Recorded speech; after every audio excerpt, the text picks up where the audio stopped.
Hey, toy fans and Star Wars toy fans. Scott Toyguru Neitlich here. I've been in the toy industry for over 20 years, and, well, I've been a Star Wars collector my entire life. And this video is about putting those two things together. The knowledge that I have from working in action figures and toys for so many decades, and my lifelong love of Star Wars, and specifically Star Wars toys. It's what I actually love most about Star Wars. And I'm going to be coming to this from that sort of unique emotional perspective I sometimes talk about with Spectra Creative, and understanding what it is about these toys that appeals to us on that deep emotional level that other toy lines just don't seem to capture, and why they're still making these toys from the 70s today, like literally the same toys. There were a lot of Star Wars figures back in the day, and I'm really going to be focusing on the vintage line here. Not meaning the vintage collection, meaning the old toys from the 80s. And I might touch a little bit on the modern line. But really the fact is, Star Wars toys have lasted. That's why there's a modern line.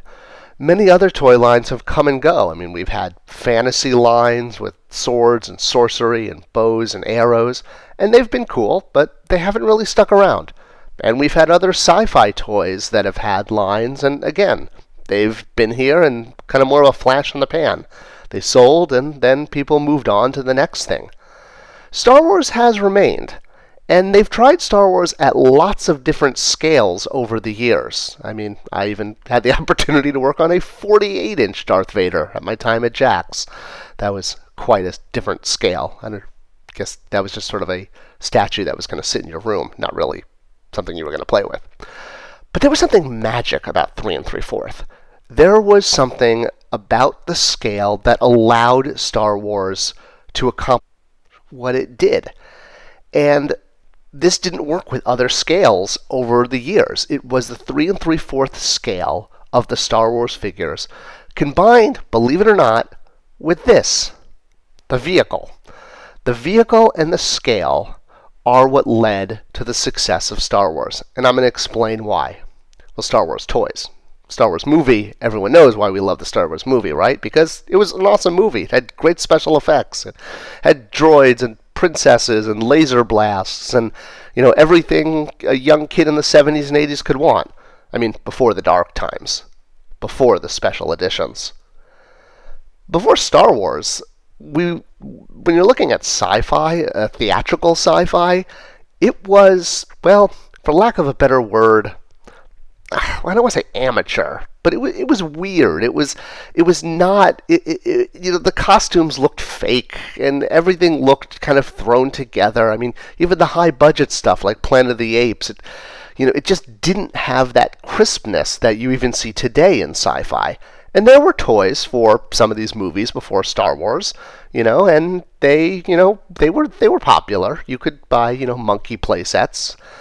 But if you're looking at the entire history of science fiction movies, and we're going back, to silent films like, Metropolis, and, even before, after Metropolis, you had things like King Kong, which is, still considered sci-fi, and all the way up into the 1950s and 60s, you still had kind of those goofy robots and, plastic sets, and sci-fi was really regulated to, call it like the B movie. They weren't critically acclaimed. They were just these popcorn flicks meant to entertain, kids and adults, and, they were metaphors for, call it, communism or things that were happening during the Cold War, and they always had lots of sex appeal.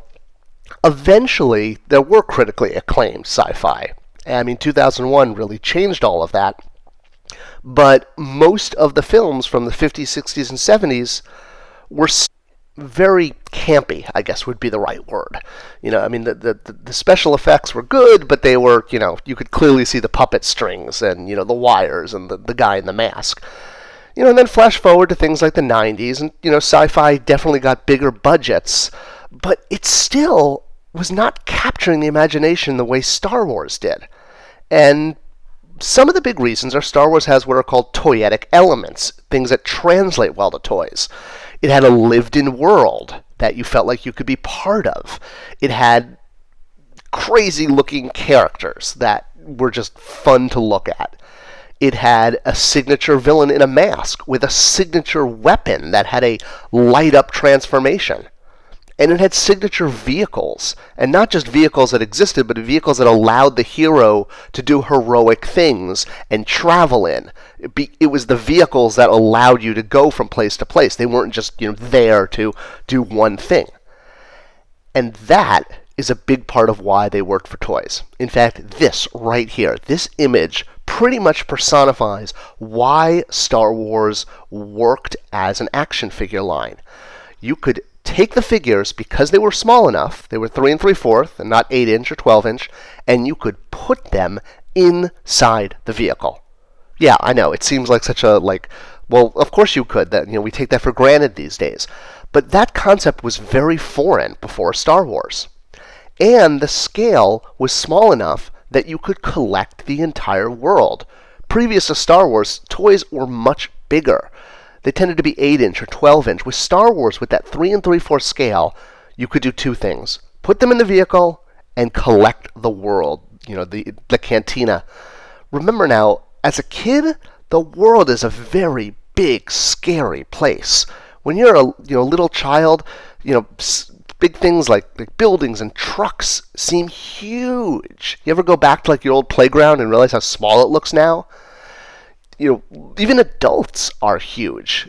When you're looking up an adult that's, feet upon feet bigger than you, it just feels like the world is so huge. And yes, I do work with child play therapists. I'm not just kind of making this stuff up. In fact, this is why child play therapists tell parents to bend down on their knees and talk to children eye to eye to help comfort them, because adults sort of symbolize how big the world is to kids. It's a giant, scary place, and adults and vehicles and buildings all symbolize that. So with Star Wars, with these small figures that are not small enough to get lost, but not big enough that they can't fit into vehicles, there was something magic about that. And there were 3 3/4 figures before Star Wars. There were a few. That's what the prototypes were actually made out of. But they didn't have the whole vehicle interaction thing.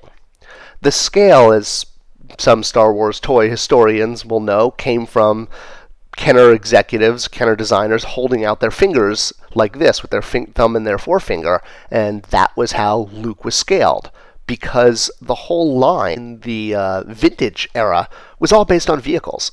Kenner thought that what was going to sell for Star Wars were the vehicles, not the figures. The figures were just sort of add-ons that you might buy, but it was really about vehicle play. It, of course, became about figure play as time went on, but that was what the scale was based on, was how could we get the fig to fit inside of the cockpit? What scale did the figures need to be? And that's where 3 3/4 came from.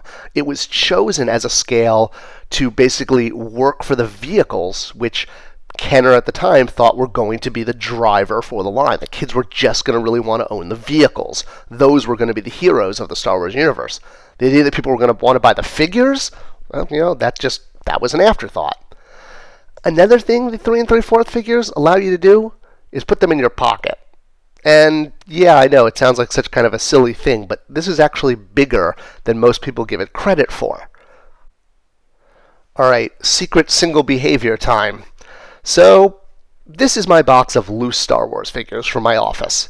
I have a full collection kind of in the back in separate bins, in sliding drawers with all the accessories. These are extra figures I've bought over the years, specifically because, well, I like to carry around a Star Wars figure with me, and I will often pop one in my pocket. Why do I do this? I'm sure I'm not the only one who does this. Well, the fact that I can do this is, again, because of the scale. I can't fit an 8-inch figure or a 6-inch Marvel Legends in my pocket. And I'll often choose which figure I'm going to carry around during the day based on what my schedule is like. If I feel like I could use a mentor and I could use some advice and someone who's going to be there for me, I might pick up my Obi-Wan Kenobi figure and he becomes my pocket figure of the day. Or if I'm going on an adventure or a trip, or, I'm traveling around, I might, pick up my Wedge Antilles figure and have that be my Star Wars buddy of the day. Or, basically whatever emotional needs I need, Star Wars is there. If I feel like I need armor and I need to protect myself because I'm going into battle, I mean, metaphorically, maybe a big meeting, I might grab, a sand trooper or a stormtrooper figure. Or maybe I even feel like I need to be a little incognito and I don't want people to notice me. I could grab a Han Solo in stormtrooper gear or Luke in stormtrooper gear. The figures have a very unique emotional appeal based on who they are, and honestly have gotten me through a lot of tough days. And this isn't something that works with He-Man. I mean, I love He-Man toys, but one, they don't fit in your pocket, but two, He-Man has a very different emotional connection. He-Man is much more about I have the power. It's all about empowerment. It's not about going to another world and being part of this giant other world. Yes, Eternia is another world, but He-Man's about power. We'll do a video about him in a bit. And the same with Transformers. Transformers are about accomplishment. That's their emotional connection. And again, I'll do a video about the emotional connection to Transformers toys in time. And they're also, again, except for some of the minifigures, they're really, again, not going to fit in your pocket, or at least you're limited on what Transformers could do that. Star Wars really had what Toy Story said, you've got a friend in me. Star Wars figures were small enough that they could go with you, and you could collect them all. The whole idea of that cross-sell and being able to buy an entire universe, the scale permitted that. Larger figures were more expensive, and you might only get, one or two, maybe five. With Star Wars, you could own 50, or heck, all 92. Previous to Star Wars, most figures were 8 to 12 inches, and they didn't offer that much variety. Sometimes variety was just different outfits, much like Barbie has. And there were space toys before Star Wars.